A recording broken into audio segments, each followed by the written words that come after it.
Puji Tuhan, sebelum kita mulai pembelajaran kita, mari kita bersatu dalam doa. Pujian syukur kami naikkan kepadamu Tuhan Yesus yang baik. Engkau sungguh luar biasa Tuhan. Penyertaan-Mu sungguh sempurna buat kami. Kasih-Mu yang tiada batasnya Engkau terus berikan buat kami. Terima kasih Tuhan, terima kasih dalam setiap musim hidup kami Engkau selalu ada Tuhan Yesus. Terima kasih Tuhan. Saat malam hari ini kami juga mohon ampun selalu kepadamu Tuhan. Ampuni kami, salah dosa kami, biar kami boleh terus hidup dalam perkenanan-Mu ya Tuhan Yesus. Terima kasih Tuhan, saat malam hari ini kembali kami bersahati, memohon meminta Tuhan Yesus kepadamu, hikmat pengertian Tuhan daripadamu dalam pembelajaran kami, dalam ibadah Zoom kami ini Tuhan. Tuhan tolong beserta dengan kami Tuhan Yesus, biar apa yang kami lakukan bukan rutinitas kami, biar kami lakukan ini hanya untuk kemuliaan nama-Mu. Biar kami mempunyai motivasi yang benar dalam kami mendengar firman-Mu, dalam kami belajar Tuhan Yesus. Tuhan tolong kami, berikan kami terus hikmat Tuhan, pengertian, kerinduan terus belajar firman-Mu. Terima kasih Tuhan, hingga firman-Mu itu boleh berbuah-buah dalam kehidupan kami. Saat malam hari ini Tuhan Yesus, kami berdoa buat hamba-Mu, pakai terus hamba-Mu menjadi alat-Mu, untuk Tuhan Yesus memaparkan apa yang hamba-Mu sudah baca, biarlah semua daripadamu Tuhan. Teman-teman kami yang bergabung juga akan saat ini Tuhan Yesus, dan nanti Tuhan melihat rekaman kami, Engkau memberkati kami semua Tuhan, hingga kami boleh terus berbuah-buah dimanapun kami berada. Terima kasih Tuhan. Kami akan mulai pembelajaran kami saat malam hari ini, dan kami peralaskan doa ini hanya dalam nama Tuhan Yesus Kristus. Haleluya. Amin. Puji Tuhan, saya akan bacakan Efesus 4 ayat 14 sampai 16. Sehingga kita bukan lagi anak-anak yang diombang-ambingkan oleh rupa-rupa angin pengajaran, oleh permainan palsu manusia dalam kelicikan mereka yang menyesatkan, tetapi dengan teguh berpegang kepada kebenaran di dalam kasih kita bertumbuh di dalam segala hal ke arah Dia, Kristus yang adalah kepala. Daripadanya lah seluruh tubuh yang rapi tersusun dan diikat menjadi satu oleh pelayanan semua bagiannya sesuai dengan kadar pekerjaan tiap-tiap anggota, menerima pertumbuhannya dan membangun dirinya dalam kasih. Tuhan.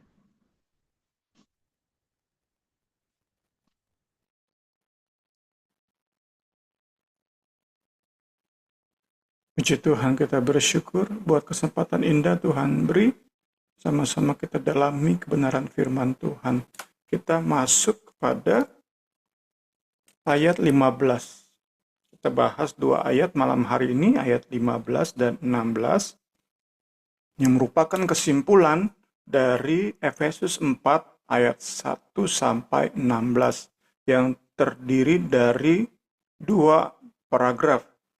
Paragraf pertama ayat 1 sampai 6, paragraf kedua ayat 7 sampai 16. Kita mulai sama-sama di malam hari ini. Ayat 15, Paulus kembali menjelaskan tujuan akhir pemberian karunia-karunia rohani bagi gereja. Saat kita bertanya, apa tujuan Kristus memberikan karunia-karunia rohani? Apakah buat kita memamerkan tingkat kerohanian kita? Apakah buat kita menyombongkan diri?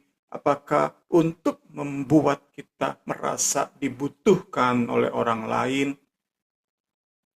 Kita lihat sama-sama bahwa tujuan Kristus yang naik ke surga itu memberikan karunia-karunia rohani adalah supaya kita bertumbuh ke arah Dia. Kristus yang adalah kepala. itu tujuan ultimate-nya, tujuan akhirnya. Tapi untuk mencapai tujuan akhir tersebut, Paulus pun jelaskan prosesnya. Paulus pun jelaskan langkah-langkahnya. Itu yang sama-sama kita pelajari. Supaya kita dapat ikut serta berperan aktif dalam proses ini. Proses menuju tujuan akhir di mana kita sebagai satu tubuh. Kita nggak bicara di sini tentang masing-masing pribadi yang semakin serupa dengan Kristus. Bukan, tetapi ini tentang sebuah kesatuan tubuh Kristus dalam kebersamaan kita sama-sama makin serupa dengan Kristus. Setelah di ayat 14, Paulus jelaskan tujuan akhir ini secara negatif. Kita kenal dengan istilah via negativa, lewat pendekatan negatif. Itu di ayat 14. Sembari sama-sama kita lihat kembali ayat-ayat kita. Maka di ayat 15 ini Paulus kembali menggunakan pendekatan positif. Di sini Paulus jelaskan bahwa tujuan utama pemberian karunia rohani adalah agar gereja bertumbuh ke arah Kristus. Ini terjadi saat gereja speak the truth, berbicara kebenaran di dalam kasih.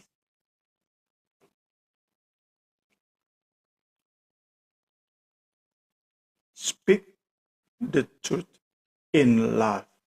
Memang di Alkitab kita versi LAI ini tidak jelas.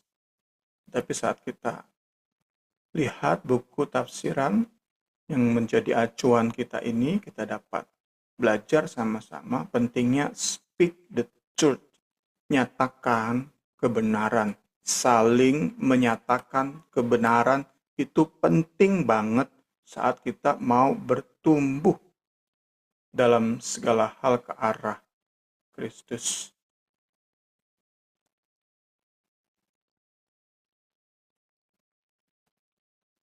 Tujuan utama kita akan capai saat gereja saling menyatakan kebenaran di dalam kasih.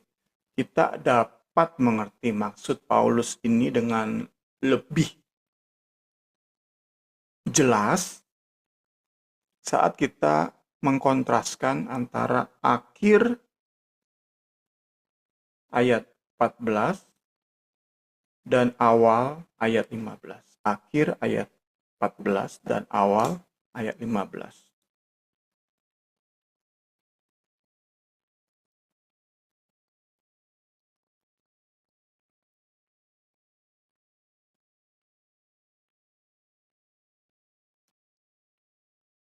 Maaf, saya ternyata tidak tampilkan.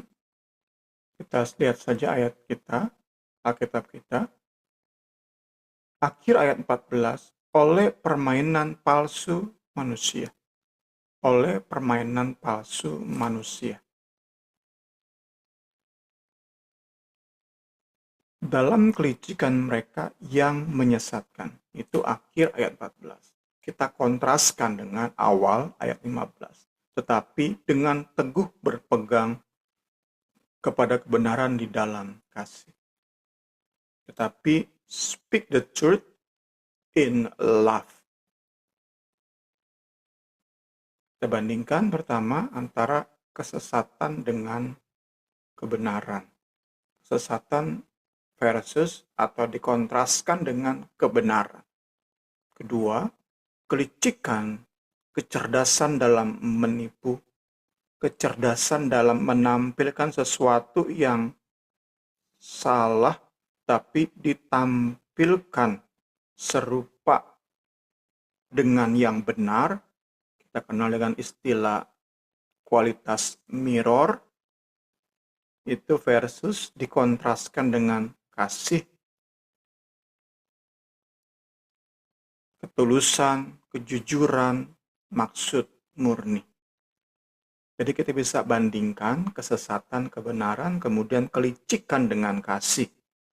Perbandingan ini bisa menjadi bahan refleksi kita. Khususnya di sepanjang malam ini kita renungkan sama-sama bagian ini. Apakah saat kita speak the truth itu dengan kasih, dengan maksud murni? Atau kita punya maksud lain saat menyampaikan kebenaran? Apakah karena kita ingin dianggap orang penting? Apakah kita punya maksud untuk merendahkan orang lain, bahkan menjatuhkan, menghakimi orang lain? Kita harus memiliki kedua-duanya, truth atau kebenaran dan kasih. Saat kita miliki kedua-duanya, baru perkenanan ilahi itu kita terima dalam bentuk pertumbuhan rohani secara kolektif. Dalam kebersamaan kita bisa bertumbuh ke arah Kristus yang adalah kepala. Saat kita bisa menyeimbangkan kebenaran dan kasih. Keseimbangan antara kebenaran dan kasih merupakan perjuangan kita, setiap orang percaya. Karena itu, bicara tentang menyatakan kebenaran di dalam kasih, oleh kasih, omong kosong jika kita rajin share kebenaran di medsos, di WA, tapi kita nggak mau aktif dalam persekutuan, itu omong kosong. Tanpa interaksi dengan sesama, maka serajin apapun kita nyatakan kebenaran, bagikan renungan, bagikan ayat di medsos, di WA, dan lain-lain, itu hanyalah omong kosong.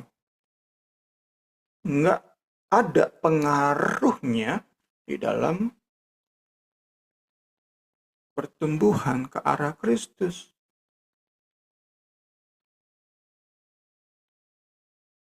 Hanya dengan interaksi, keterlibatan aktif di dalam persekutuan, kita bisa melatih pemahaman kita terhadap kebenaran dan melatih kasih kita. Kita harus mau belajar mengerti perjuangan sesama melawan dosa. Kita sudah nyatakan itu salah. Kita benar nih nyatakan kebenaran. Dosa itu, perlakuan itu, kelakuan itu salah.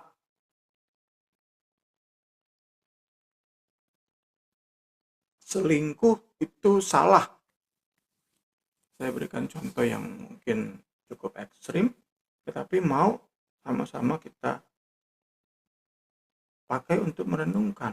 Kita nyatakan contoh lain, pornografi itu salah, dosa pornografi itu. Kita nyatakan kebenaran, tetapi di sisi lain kita pun harus berinteraksi, ngerti perjuangan seseorang yang sudah bertahun-tahun teradiksi, terikat dengan pornografi. Itu kan perlu dengan kasih, perlu kesabaran.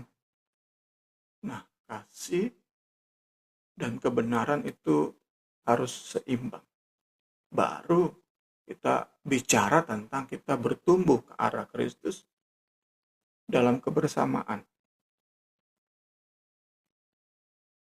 Sekali lagi omong besar jika seorang Kristen rajin share renungan di medsos, tetapi tidak mau berproses bersama di dalam sebuah persekutuan, di dalam sebuah komunitas rohani, di dalam sebuah gereja lokal. Puji Tuhan. Kita lihat selanjutnya.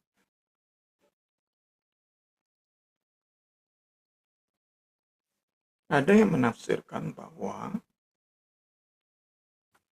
speak the truth itu bicara jujur. Kalau ngomong itu jujur. Atau dengan kata lain, ada yang menafsirkan di ayat ini Paulus sedang menasehati jemaat untuk jujur satu sama lain. Nasihat ini memang baik, tetapi nggak cukup untuk memuat konteks yang sedang Paulus bangun saat ia bicara tentang pembangunan tubuh Kristus. Jadi saat kita bahas tentang speak the truth, nyatakan kebenaran, kebenaran di sini, di ayat ini adalah kebenaran Injil. Artinya, bicara kebenaran Injil Kristus. Penafsiran ini yang lebih tepat, yang bisa sesuai dengan konteks pembangunan tubuh Kristus. Kebenaran ini yang juga merupakan ikat pinggang rohani bagi jemaat saat menghadapi tipu daya setan dalam peperangan rohani. Berikat pinggangkan kebenaran. Tentu bukan bicara tentang kejujuran dalam berbicara, tetapi kebenaran Alkitabiah itu perlu kita share satu sama lain dalam interaksi. Saat ada sesama kita yang belum bisa lakukan kebenaran, yang masih terikat dosa, kita mau sabar, rajin, tetap rajin nyatakan kebenaran, tetapi dengan kasih, dengan kesabaran. Saat kita dapati saudara seiman kita masih di bawah pengaruh ajaran sesat, kita nyatakan Injil sejati seperti ini. Injil yang merupakan pengajaran rasul-rasul ini loh, yang diturunkan oleh bapak-bapak gereja, yang dipelajari oleh para dokter teolog, ini loh, seperti ini loh. Kita sampaikan dengan kasih, dalam kesabaran, terus berharap, berdoa, supaya mereka yang terpengaruh ajaran sesat bisa pelan-pelan meninggalkan pengaruh tersebut. Puji Tuhan, puji Tuhan. Segala hormat, kemuliaan bagi Yesus Kristus Tuhan kita. Hanya dengan ini kita bisa terus bertumbuh ke arah Kristus. Kita lanjutkan.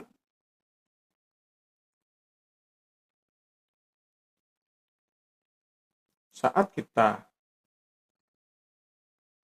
hubungkan ayat 15 ini dengan ayat 1 dan 2 Efesus 4, sambil kita lihat kembali. Ayat 1 dan 2 Efesus 4. Maka ada kata kunci di situ yang sama. Duanya khusus ayat 2 dan 15 itu bicara tentang kasih. Di ayat 1 dan 2 kasih merupakan wujud nyata dari hidup yang berpadanan dengan panggilan Kristus. Ayat 15, kasih juga kita perlukan dalam menyatakan kebenaran demi pembangunan tubuh Kristus. Jadi kita bisa lihat bahwa Efesus 4, 1-16 itu seperti dikunci oleh bracket.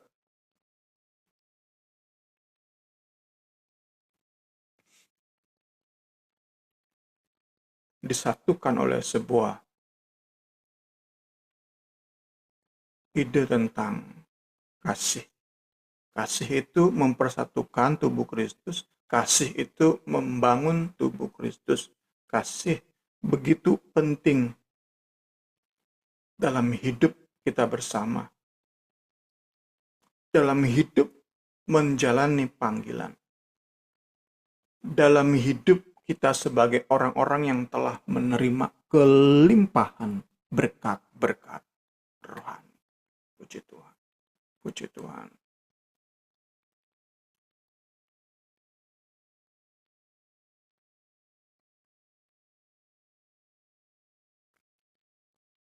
Kita bertumbuh ke arah Kristus, caranya adalah menyatakan kebenaran. Menyatakan kebenaran. Bagaimana jemaat dapat menyatakan kebenaran? Dapat kita hubungkan dengan bahasan kita di hari Minggu kemarin.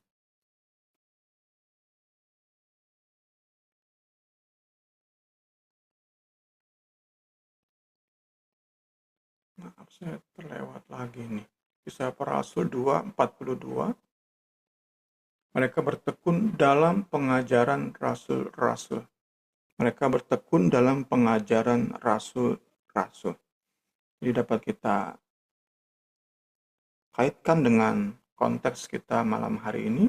Jemaat Efesus dapat saling memperkatakan kebenaran Alkitabiah saat mereka bertekun dalam pengajaran rasul-rasul. Dalam konteks jemaat Efesus adalah dalam pengajaran para pelayan firman. Sudah kita lihat kemarin, ayat 11. Ialah yang memberikan rasul-rasul, nabi-nabi, pemberita-pemberita Injil, gembala-gembala, dan pengajar-pengajar. Saat jemaat sungguh tekun dalam belajar firman yang disampaikan oleh pemberita Injil, gembala, dan pengajar, serta nabi dalam karunia-Nya, dengan rasul-rasul sebagai acuan pengajarannya. Sekali lagi, saat jemaat Efesus belajar dari gembala, dari pengajar di tengah jemaat Efesus,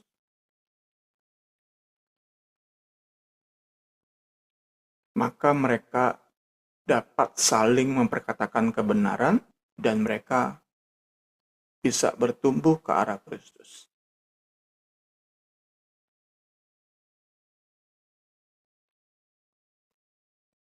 Tentu para gembala dan pengajar bukan sembarang orang. Mereka adalah orang-orang yang meneruskan pengajaran para rasul. Buat apa kalau ada gembala, ada pengajar, tetapi sesat? Tentu harus dipastikan bahwa mereka meneruskan pengajaran para rasul. Kemudian, sedikit saya tambahkan bahwa mereka pun harus, deskripsi yang kita berikan, mereka harus cakap mengajar orang lain. Tentu bicara karunia, bicara talenta.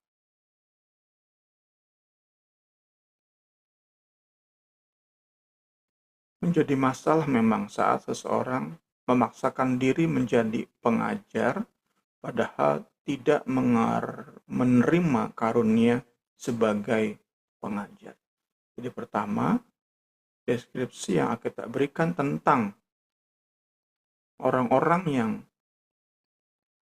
darinya jemaat Efesus harus belajar supaya mereka bisa saling memperkatakan kebenaran Alkitabiah. Para pengajar ini pertama cakap mengajar orang, tetapi bukan hanya bisa mengajar, tapi jago juga dalam mengawasi diri dan mengoreksi diri. Awasi dirimu, awasi ajaran. Ya, bicara orang-orang yang menjalani pelayanan sesuai dengan karunia-Nya dan yang hidup di dalam kebenaran yang ia ajarkan. Puji Tuhan. Saat para pengajar seperti ini hadir di gereja Efesus dan mereka jemaat mau belajar, tekun belajar, maka sekali lagi mereka dapat saling memperkatakan kebenaran dan mereka akan tumbuh karena di dalam saling mengajar atau menyampaikan, menyatakan kebenaran itu serupa dengan aliran nutrisi yang terus-menerus berkesinambungan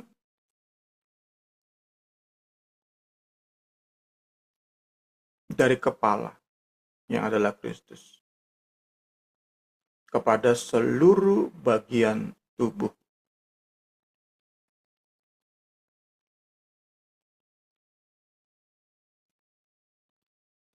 Dalam kita saling berbagi kebenaran, menyatakan kebenaran dalam kasih, kita bisa gunakan mazmur, kita bisa gunakan nyanyian rohani.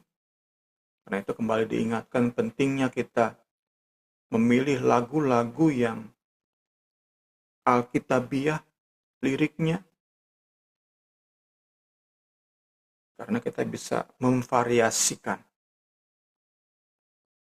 praktek kita saling memperkatakan kebenaran. Sekali lagi, tanpa kita saling memperkatakan kebenaran, kita nggak mungkin bertumbuh. Kita nggak mungkin bertumbuh. Saling memperkatakan kebenaran. Sabar satu sama lain, berproses bersama. Bagaimana kita bisa saling memperkatakan kebenaran? Belajar dari para pengajar. Kiranya kita bisa mengerti bagian ini. Kita tentu nggak mau pembelajaran kita dari surat Efesus ini berlalu begitu saja. Karena saya ingat Pastor David Platt pernah berkata saat ia mulai melayani sebagai gembala di sebuah gereja, yang pertama menjadi seri khotbahnya adalah surat Efesus. Karena di sini terkandung banyak hal-hal yang dibutuhkan oleh gereja untuk tumbuh secara bersama. Tentu kita nggak ingin pembahasan kita di surat Efesus ini berlalu sia-sia. Kita ingin bangun budaya memperkatakan kebenaran. Kita perlu bangun budaya tersebut. Saya percaya Zoom pendalaman Alkitab Bible Study ini sebagai langkah untuk bangun budaya tersebut. Karena itu harus upaya yang berkesinambungan, harus merupakan upaya yang terus-menerus untuk bangun sebuah pola hidup, pola bersekutu, budaya dalam kita berinteraksi dengan sesama jemaat. Memang kita terbiasa untuk ngobrol-ngobrol hal-hal yang lain yang kurang penting saat kita ngumpul. Tapi kita harus terus biasakan. Saat terpikir sebuah, tentu jangan kita menjadikan itu sebuah hal yang bersifat mekanis. Kita mau terus dan terus kita bangun sesuatu yang bersifat organik. Saat kita ngobrol bareng bersama keluarga, bersama jemaat, saat Tuhan kasih, Roh Kudus kasih di hati, di pikiran, satu bahasan yang bisa kita pakai untuk menyatakan kebenaran, untuk mengajak jemaat berfokus pada Kristus dan salibnya. Mari kita peka, mari kita tanggap. Puji Tuhan untuk merespons tadi bisikan Roh Kudus itu untuk kita pakai persekutuan kita, interaksi kita lebih lagi memperkatakan, saling memperkatakan kebenaran. Puji Tuhan. Kita masuk ke ayat 16. Merupakan ayat yang menyimpulkan paragraf 7 sampai 16. Paragraf ayat 7 sampai 16. Mungkin perlu diulang-ulang bahwa Alkitab kita itu terdiri dari paragraf. Mungkin saat kita baca di gadget, bahkan mungkin di Alkitab LAI kita itu mungkin kurang jelas. Tetapi saat kita bisa dapati belajar dari buku-buku seperti ini, kita jadi paham, oh ada paragraf-paragraf. Kita di SD dulu belajar tentang nulis itu satu paragraf. Satu paragraf berarti satu pokok pikiran. Nah, itu bisa menjadi alat bantu untuk kita mengerti kebenaran Alkitabiah. Saat kita terus rindu dalami kebenaran firman Tuhan, bantu banget saat kita bisa lihat, oh ini satu paragraf nih. Berarti semua ayat yang ada di paragraf ini satu pokok pikiran.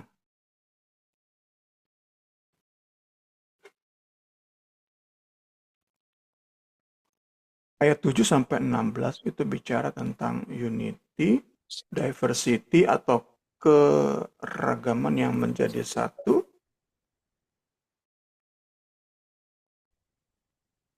bertumbuh ke arah Kristus di dalam kasih. Nah, itu yang disimpulkan di ayat 16. Kemudian in addition, sebagai tambahan di ayat ini, metafora tubuh itu dikembangkan oleh Paulus melalui penggunaan gagasan ligamen. Dalam bahasa kita di LAI itu sendi-sendi. Kita lihat ayat 16, sendi-sendi. Tetapi lebih cocok ligamen.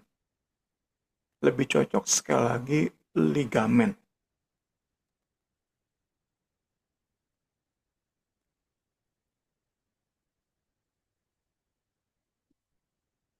Di sini fokus Paulus adalah pertumbuhan rohani jemaat sebagai sebuah komunitas.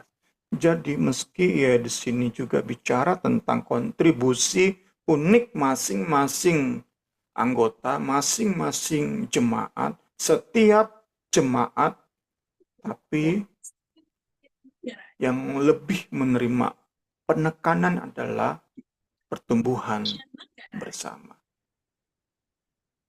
Dan di ayat ini Paulus menggunakan dua kata untuk menekankan tentang kebersamaan ini. Pertama adalah digabungkan. Rapi tersusun itu lebih tepat digabungkan, ditempelkan, disatukan. Kita gambarannya tulang dengan tulang disatukan. Rapi tersusun tulang kaki, tulang paha, ke tulang kering, ke tulang jari-jari, itu dipasangkan, makanya dibilang dalam bahasa kita rapi tersusun. Tetapi di buku kita lebih mudah kita mengerti joined together, digabungkan, baru di held together, baru diikat.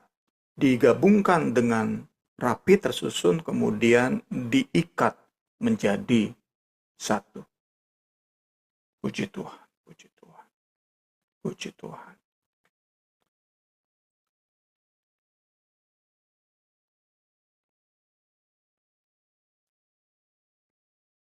Dipersatukan dan diikat bersama, disatukan, dipersatukan, ditempelkan, digabungkan, kemudian tempelan ini, persatuan ini diikat bersama. Dipasangkan secara pas sesuai dengan struktur, sesuai dengan bagiannya, kemudian diikat dengan kuat. Nah, di metafora ini muncul istilah ligamen. Ligamen. Muncul bagian tubuh yang bernama ligamen. Sekali lagi dalam Alkitab kita itu sendi-sendi. Saya mau pakai istilah yang kita dapat di Google. Ligamen adalah pita jaringan ikat fibrosa yang kuat, elastis, sehingga tangan kita bisa, ini kan berarti kan diikat tetapi bisa elastis, bisa nggak seperti lurus terus gitu ya. Tulang tangan dengan tulang lengan itu bisa digoyang-goyang. Nah, penyambung antara tulang lengan dan tulang tangan itu ligamen. Ligamen itu kuat tapi elastis.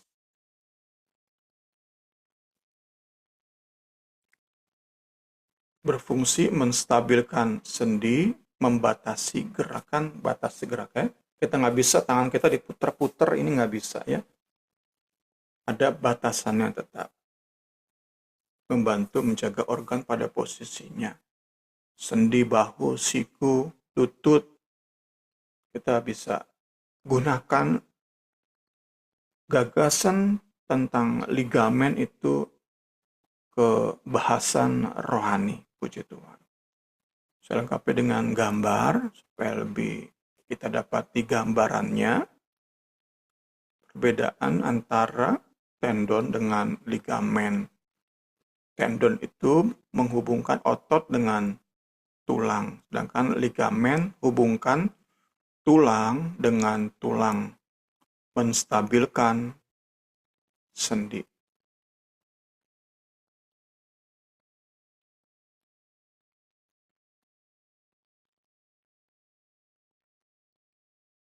Memang tendon dikatakan oleh gambar ini memiliki suplai darah yang lebih tinggi dibandingkan dengan ligamen. Itu memberi implikasi bahwa ligamen pun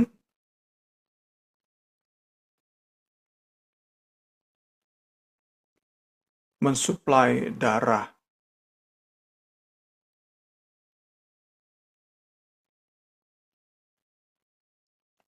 Ini untuk menghantar kita kepada konsep bahwa ligamen dibutuhkan untuk mensuplai nutrisi dari Kristus kepada seluruh anggota tubuh Kristus. Ligamen secara rohani itu bicara tentang fungsi menggabungkan, mengikat anggota-anggota tubuh Kristus dan juga mengalirkan nourishment atau nutrisi rohani dari Kristus kepada seluruh anggota-anggota tubuhnya. Nah, pertanyaannya adalah, siapa ligamen dalam tubuh Kristus? Ada dua penafsiran. Penafsiran pertama, tafsiran yang lebih umum, ligamen adalah seluruh anggota tubuh Kristus. Tidak menunjuk kepada orang-orang tertentu. Tafsiran ini cocok atau konsisten dengan gagasan di Kolose 2:19. Sedang ia tidak berpegang teguh kepada kepala, dari mana seluruh tubuh yang ditunjang dan diikat menjadi satu oleh urat-urat dan sendi-sendi menerima pertumbuhan ilahinya.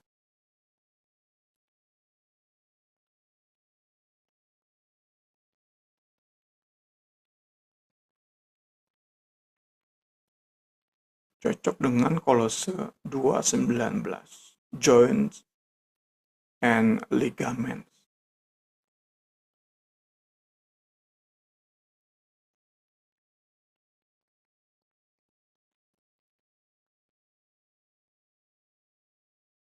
Di tafsiran ini dapat kita yakini bahwa karunia-karunia rohani setiap anggota tubuh Kristus itu merupakan saluran. Sekali lagi kita bicara tentang penghubung. Ligamen itu fungsinya juga sebagai penghubung, bukan hanya menyatukan tetapi juga sebagai penghubung. Penghantar nutrisi ke seluruh bagian tubuh. Nah, di tafsiran pertama, setiap anggota menjadi saluran kuasa Allah bagi hidup dan bagi pertumbuhan rohani gereja. Nah, ada tafsiran yang nomor 2, yang alternatif, yang lebih sedikit, yang mengajarkannya, meyakini ligamen di sini menunjuk kepada pelayan-pelayan firman yang Paulus daftarkan di ayat 11. Buku ini tampaknya lebih cocok dengan penafsiran nomor 2 ini. Karena menurut buku ini, penafsiran ini lebih cocok dengan movement of thought atau alur berpikir Paulus di Efesus 4 ayat 17-16 tadi. Dalam satu paragraf ayat 7-16, dalam alur berpikirnya Paulus itu lebih cocok tafsiran nomor 2 ini. Di mana di ayat 7, Paulus bicara tentang seluruh anggota tubuh Kristus. Kepada kita masing-masing telah dianugerahkan kasih karunia menurut ukuran pemberian Kristus. Sambil kita lihat sama-sama. Ayat 7. Nah, mulai ayat 8, Paulus itu bicara tentang pemberian-pemberian dalam bentuk pelayan-pelayan firman yang Paulus daftarkan di ayat 11.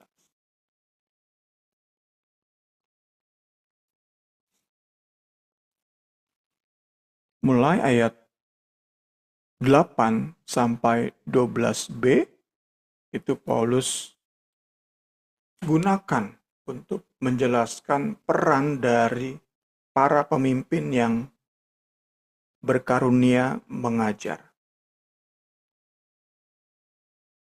Baru nanti di 12c, ayat 12c dan ayat 13, Paulus kembali kepada seluruh anggota. Tadi di ayat 7 bicara seluruh anggota, 8-12b bicara tentang pelayanan firman, para pelayan pengajar firman, 12c, 13 seluruh anggota lagi. Nah, dengan tafsiran ini maka peran unik para pimpinan itu ditegaskan kembali. Peran unik para pimpinan dalam gereja, para pimpinan yang bertugas mengajar itu ditegaskan kembali, di mana para pelayan firman berperan sebagai bagian yang menopang dan mensuplai anggota-anggota tubuh lainnya. Kembali di ayat 16 ini kita diingatkan tentang pentingnya firman dalam pembangunan tubuh Kristus. Pentingnya pendalaman Alkitab atau Bible study. Pentingnya kapasitas para pelayan yang menyampaikan firman.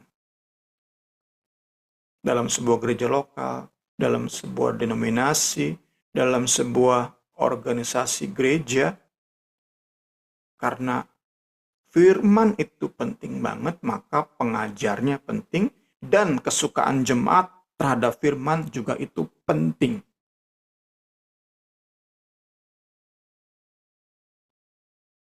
Kita sama-sama rindu kita capai kondisi ini.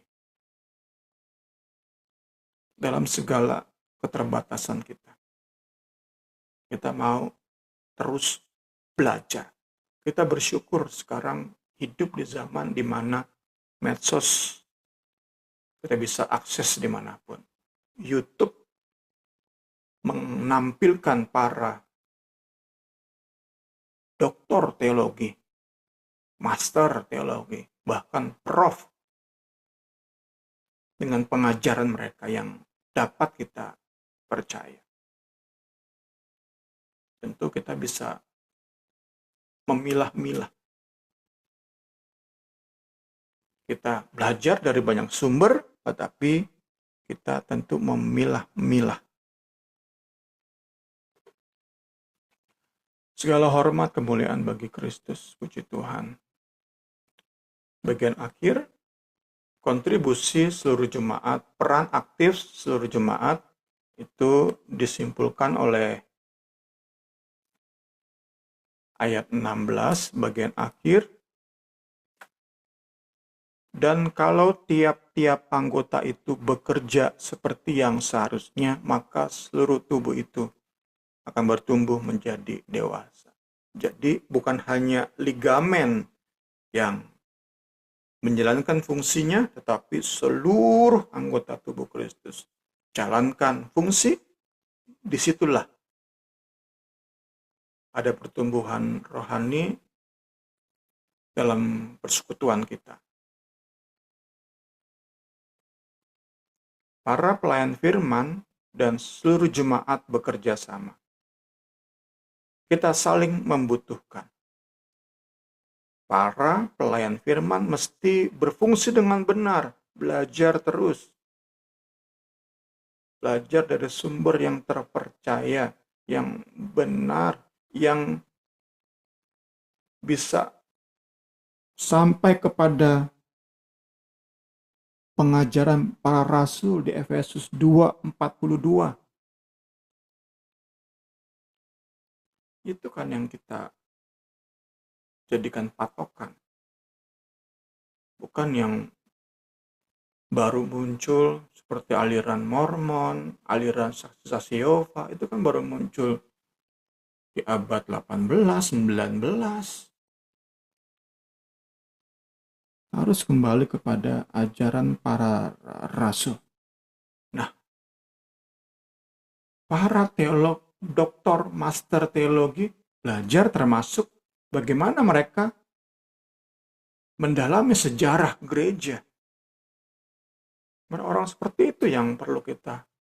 Walaupun di antara mereka pun ada beberapa perbedaan yang termasuk perbedaan sekunder. Tapi kita belajar dari mereka. Puji Tuhan, puji Tuhan. Kita pun harus kenali mana doktor teologi yang liberal.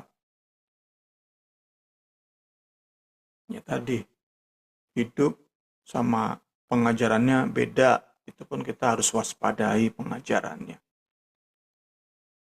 Sama-sama kita saling melengkapi, saling menajamkan, puji Tuhan. Nggak ada yang bisa berkarya, melayani sendiri. Kita saling membutuhkan.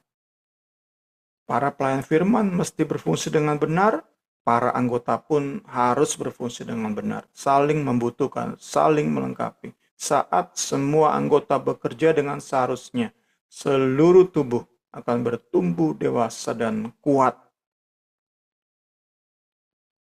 Sehingga tubuh Kristus dapat melayani dunia. sedih karena kita makin dewasa dan kuat, maka tubuh Kristus ini dapat berkarya maksimal melayani dunia. Kiranya pembahasan kita malam hari ini memperlengkapi kita semua, Roh Kudus yang menolong kita semua. Saya serahkan kepada Ibu Rini. Puji Tuhan. Puji Tuhan. Kita ada ke Aurora, tapi karena masih di dalam perjalanan, jadinya tidak hanya sebagai pendengar saat ini. Puji Tuhan, biarlah pembelajaran Efesus ini, kitab Efesus ini, kalau saya pribadi, saya harus mengulang lagi gitu lah ya. Saya mendengar, nggak bisa sekali ini aja saya dengar gitu. Tapi kita percaya hikmat yang Tuhan beri supaya kita boleh mengerti hingga kita boleh menjadi ligamen-ligamen dalam setiap persekutuan kita hingga kita boleh bertumbuh bersama-sama dalam kedewasaan rohani kita. Puji Tuhan, terima kasih Bowie yang sudah ikut serta saat malam hari ini. Saya akan tutup kembali pembelajaran kita saat malam hari ini. Nanti saya berdoa. Mari kita bersatu dalam doa. Terima kasih Tuhan Yesus yang baik. Kami bersyukur Tuhan untuk firman-Mu yang Kau beri buat kami Tuhan. Kembali kami belajar Tuhan Yesus. Biar kami boleh menjadi pelayan-pelayan yang berani memperkatakan kebenaran-Mu. Di saat kami berkumpul, di saat kami bersekutu dengan saudara-saudara iman kami. Biar Engkau yang memberikan kami keberanian Tuhan Yesus. Bukan hanya memperkatakan perkataan sia-sia, tapi kami rindu Tuhan Yesus, saling Tuhan Yesus berbagi akan kebenaran firman-Mu, biar kami boleh saling menguatkan Tuhan Yesus satu sama lain. Rindu kami Tuhan, pertumbuhan kami Tuhan Yesus, dalam kami mengenal akan Engkau. Rindu kami boleh bersama-sama dalam persekutuan kami. Terima kasih Tuhan, terima kasih. Kami juga berdoa buat teman-teman kami yang akan mendengarkan rekaman kami. Berkati mereka seperti Engkau memberkati saat malam hari ini. Engkau tolong juga Aurora yang masih di dalam perjalanan, lindungi sertai supaya tiba boleh sampai rumah dengan selamat. Engkau berkati hamba-Mu terus Tuhan, biar pakai lebih heran lagi untuk menjadi alat-Mu Tuhan Yesus. Terima kasih Tuhan. Kami tutup pembelajaran kami saat malam hari ini dan kami peralaskan doa ini hanya dalam nama Tuhan Yesus Kristus. Haleluya. Amin.